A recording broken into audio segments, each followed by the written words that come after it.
Good morning, welcome to my YouTube channel. আজি মোৰ মানে আমাৰ ঘৰৰ ওচৰতে আমাৰ ৰাজহুৱা মন্দিৰ এটা বনাইছিলোঁ। আজি 2013তে স্থাপিত কৰিছিলোঁ। এতিয়া 2022 হ'ল। এতিয়াও গোটেইখিনি সম্পূৰ্ণ হোৱা নাই, এতিয়াও অলপ কাম বাকী আছে। তথাপিতো আমি আজি গণেশ পূজাৰ দিনা মানে আমাৰ ৰাইজৰ মন্দিৰটো উদ্বোধন কৰিম আৰু মানে লোৱা বুলি কয়। আজি দিনটো ভাল, গণেশ পূজা হয় আৰু আজি ঘৰ লোৱা, মন্দিৰ লোৱা এইবিলাকেই আৰু দিনটো বহুত ভাল। এতিয়া মন্দিৰলৈ যাই আছোঁ, বেছি দূৰ নহয় আমাৰ ঘৰৰ পৰা অলপমান। আপোনালোকক দেখুৱাই দেখি মন্দিৰটোৰ ভিতৰ বাহিৰ গোটেইখিনি দেখুৱাম আৰু কেনেকুৱা হৈছে আপোনালোকে জনাব। এইখিনি আৰু চাই থাকিব। এইটো হৈছে সেইটো নামঘৰ, আপোনালোকক যোনটো কৈছিলোঁ। এয়া অলপ বেলুং চেলুং ওলাই দিছোঁ। এয়া হ'ল আমাৰ নামঘৰটোৰ ভিতৰৰ ফালে, কেনেকুৱা লাগিছে জনাব। এয়া হোমভাতো চলি আছে, এয়া মানুহবিলাক পূৰা বহি আছে। এয়াই আৰু এইফালে ষ্ট'ৰ ৰুম, আমাৰ ৰাইজৰ বাচন চাচন থোৱাৰ কাৰণে বনোৱা গৈছে। দুফালে দুটা বনোৱা গৈছে, ইয়াত বাচন চাচন থোৱা হয় আৰু। এতিয়া আমাৰ পতাকা উত্তোলন কৰা হ'ব। আমাৰ সভাপতি ডাঙৰীয়াই পতাকা উত্তোলন কৰিব। এইবিলাক আমাৰ ৰাইজৰ মানুহ চাৰিওফালে আছে। নামঘৰৰ সমিতিৰ তৰফৰ পৰা মৰমৰ চিন হিচাপে এখনি ফুলাম গামোচাৰে সম্বৰ্ধনা জনাবলৈ বিচাৰিছোঁ আৰু উত্তোলক ডাঙৰীয়াক সম্বৰ্ধনা জনাব আমাৰ এই নিৰ্মাণ সমিতিৰ তথা গাঁও সমিতিৰ সম্পাদক গিৰীশ চন্দ্ৰ দাসে। এয়া বিপিন চন্দ্ৰ দাসদেৱক श्री श्री वंश गोपाल की जय, श्री श्री वंश गोपाल की जय, श्री श्री वंश गोपाल की।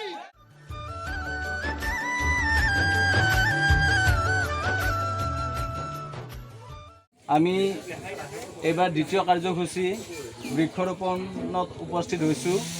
বৃক্ষৰোপক হিচাপে আমি আহ্বান জনাইছিলোঁ আমাৰ সমাজৰে জ্যেষ্ঠ ব্যক্তি মাননীয় ধনেশ্বৰ দাসদেৱ আৰু মাননীয় শংকৰাম দাসদেৱক। বৃক্ষৰোপণ কাৰ্যসূচীৰ আৰম্ভণিতে আমি প্ৰথমে তেখেতসকলক একোখনি ফুলাম গামোচাৰে সন্মান জনাব বিচাৰিছোঁ। প্ৰথমে ধনেশ্বৰ দাসদেৱক সম্বৰ্ধনা জনাব আমাৰ সম্পাদক মাননীয় গিৰীশ দাসদেৱে। এইবাৰ সম্বৰ্ধনা জনাম মাননীয় শংকৰাম দাসদেৱক, তেখেতক সম্বৰ্ধনা জনাব পুলক দাসদেৱে। এতিয়া আমি বৃক্ষৰোপণ কাৰ্যসূচী সম্পন্ন কৰিম। এতিয়া আমাৰ ককাহঁতে গছপুলি ৰুই আছে। এই গছডাল ৰুই আপোনালোকেও যদি ৰুৱে এনেকুৱা গছপুলি, বেৰা চেৰা ভালকৈ দিব, ছাগলী যাতে খাব নোৱাৰে। এতিয়া যাব আমাৰ গোটাই ৰাইজৰ মহিলাবিলাকে পানী তুলিব যাব। পানী তুলি আনি এই নদীৰ পৰা তুলিব পানীটো। ঢোল তাল বজাই বজাই যাই আছে, বহুত সুন্দৰ পৰিৱেশ। নদীৰ পৰা পানী তুলি আনি মন্দিৰত ছটিয়াই দিয়ে।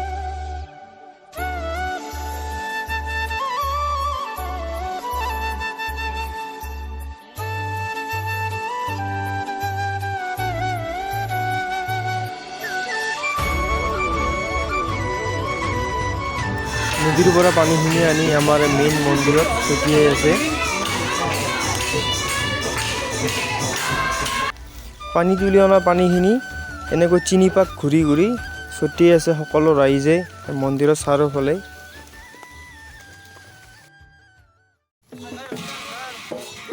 এতিয়া যাই আছোঁ আমি ভাগৱত এখন আনিব, সকলো ৰাইজে যাই আছোঁ ঢোল তাল বজাই বজাই।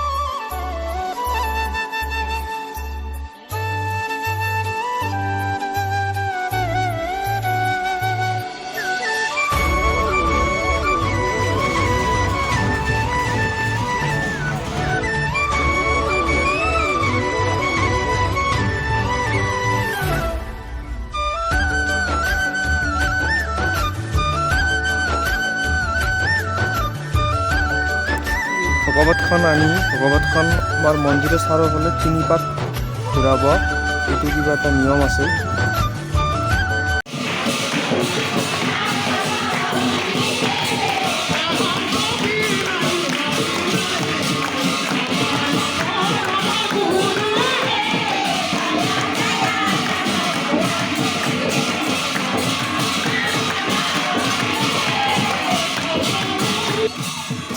এতিয়া উমেশ ডেকা ডাঙৰীয়াদেৱে আমাৰ নামঘৰটো শুভ উদ্বোধন কৰিলে। বহুত বেছিয়ে ভাল লাগিল, চবৰে আনন্দ দেখি।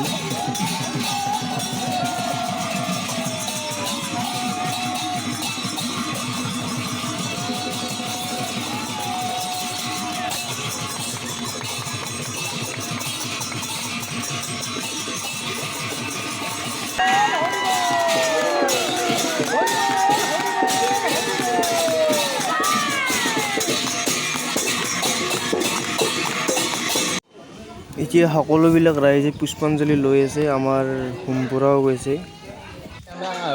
খোৱা পিয়া চলি আছে বৰ্তমান, ওপৰলৈ আছে।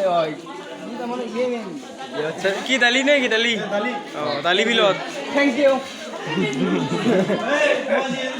ভাল লাগিল। আমাৰ ৰাইজে মানে পুৰা খানা খাই আছে বুলনি ঘৰত। ভাল লাগিছে কিবা এটা। আমাৰ ৰাকেশ দা খানা কেনে হৈছে? হাতটো কেনে হৈছে? হাতটো কেনে হৈছে? সুত গৈছে লগ যা, সুত গৈছা খোৱা লোৱা হৈ গ'ল। আমি এতিয়া মন্দিৰৰ ভিতৰত আছোঁ। এই মন্দিৰটো অলপ চাফ চিকুণ পুৰা কৰি দিলে।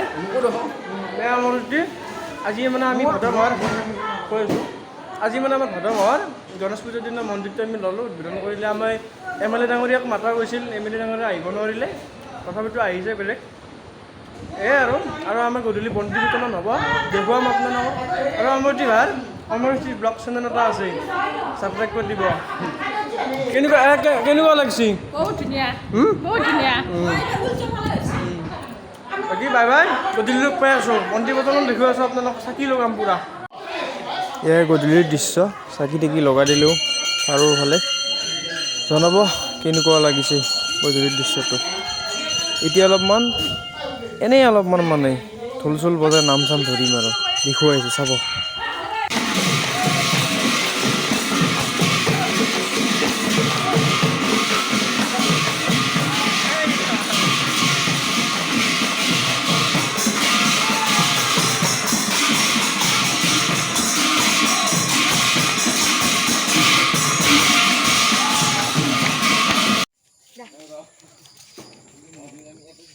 এয়া আমাৰ মন্দিৰৰ বাকী অলপ চাকি তাকি লগাই দিছোঁ।